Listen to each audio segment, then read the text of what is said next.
Welcome to Glad Rap Channel. Alright, Glad Rap Channel, all the way here in Manchester with Mick Hennessy. How's it going? Just tell the people where we are right now, you know? We are at Manchester United's football stadium, Old Trafford. It's a historic place, right? I mean, this is where it goes down.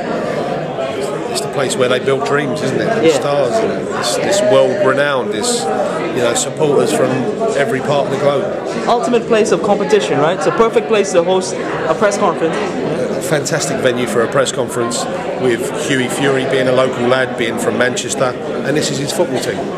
Oh, okay, cool. Okay, so talk to me about this fight. I know this fight was originally supposed to happen in New Zealand, but then he had a back injury, and then so give us a bit of the background of this fight.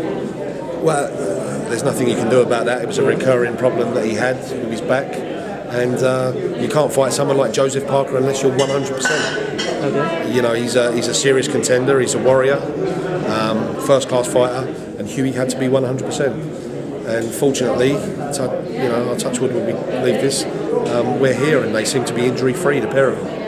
You know, you said it perfectly. You said this is one of the best heavyweight fights that's going on right now. It's taken a while for people to get it, right? I mean, you're sort of warning them beforehand, right? Yeah, definitely. People choose to, they listen to people with agendas, other promoters that are selling bogus fights, selling 80-20 fights. Exactly, with strong undercards. People writing this fight off. It's the best fight in the division. So, it's going to be broadcasted on YouTube. Yeah. It wasn't going to go on Box Nation or, Frank Warren's TV channel? Or we spoke to everyone, but we chose YouTube. So that's a big move, right? I mean, so how was that? Was it easy to contact YouTube and figure it out and get it? We've been speaking to them for 9 months because we feel like this is the future. This is how things need to be done in the future. If you look at YouTube, potentially, it's going to be hard right now because it's new and we're blazing a trail. Exactly. But the UFC does it on YouTube, right? Yeah, I mean, amongst other platforms as well. But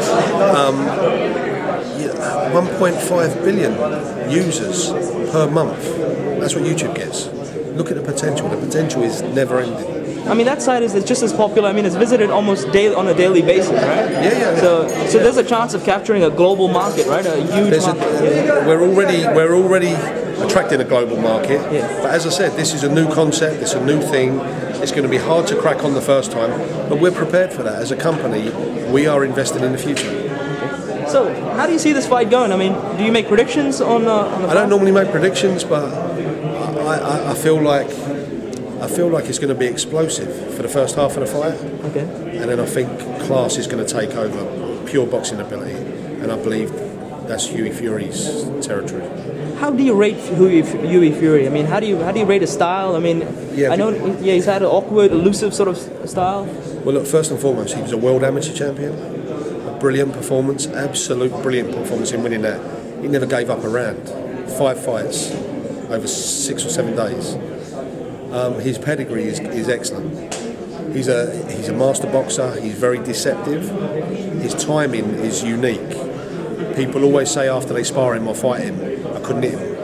I thought he was close enough to hit. I didn't realise he was out of range. His timing is superb. Now he's maturing. He's starting to punch harder, and he's starting to get more of a variety as well. He's mixing it up, body and head more. He's becoming a great fighter as he matures. Do you think he believes in himself now as well? Because you saw his cousin do it. He went to Germany with him and he saw him capture. Does it make it seem more real, like it's already been done? Yeah, look, they're a fighting family. The Furies, it's in their blood, right? In their blood, they got big history. Yeah, they don't fear anyone. They really don't. I mean, this to them, world title fight, bring it on. What about the press is talking about the inactivity? Do you think that would have an effect on Hughie? No, because he's been in world-class camps sparring. Okay. And, plus he had that exhibition fight, right? So I mean, he has been active, right? So okay. He has, but he's been in world-class sparring, training camps and sparring. He's had the best of sparring for this. And what do you see if he wins this? How do you see this? What would this mean to Hughie if he wins this? Oh, it mean everything. I mean, what an achievement that. At 23? Just turned 23, literally Monday. Yeah. What an achievement.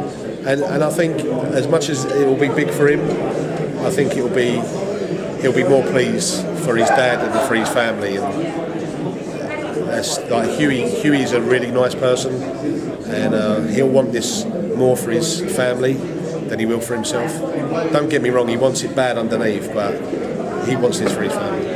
Have you patched up things with David Higgins? I know you were sort of outraged just by his, you know, the way he barged in, the way he caused the commotion.